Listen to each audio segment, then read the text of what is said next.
The man accused of trying to assassinate President Trump at the White House Correspondents' Dinner in Washington last weekend will remain in custody. Public defenders for Tomas Allen had pushed for his release, but at a hearing this morning, they said he'd agreed to remain in jail ahead of this trial. The development comes as the Justice Department released new images of the alleged gunman. Prosecutors say Allen photographed himself in the mirror just minutes before this attack, armed with weapons, tools, and a holster. We're also learning more about evidence that authorities say links the suspect's shotgun to the bullet that hit a Secret Service officer's vest. Joining us now with more, NBC News legal affairs reporter Gary Grumbach is outside the courthouse in Washington, and NBC News legal analyst Danny Savalos with us here on set. Gary, in the end, the defense did not ask for Tomas Allen to be released, but there was a point when Allen's attorneys had said they had problems accessing him, talking to him. What more do we know?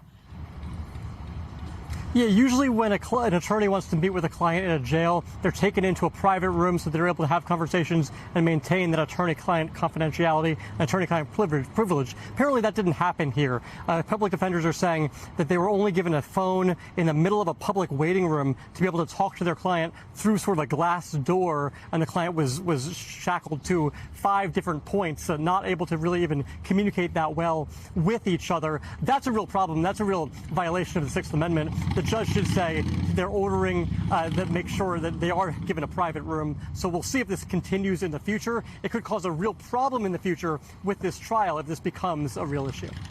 Gary, thank you. Danny, let's bring you in now. There were a lot of questions swirling. We have the video, right, of when the alleged gunman was running in, and there were questions about who fired, who ultimately hit the Secret Service agent. It has now been determined he was hit not by friendly fire, but in fact the fire of the suspected gunman. How does that impact the prosecution's case here? You're almost certainly going to see a superseding indictment at some point, maybe soon, once he's actually indicted. He hasn't actually been indicted yet, so what you might see is that folded into the charges that he was originally, I say, charged with, but he was charged by criminal complaint. In the federal system, an indictment is something that must happen, and procedurally we're waiting for that.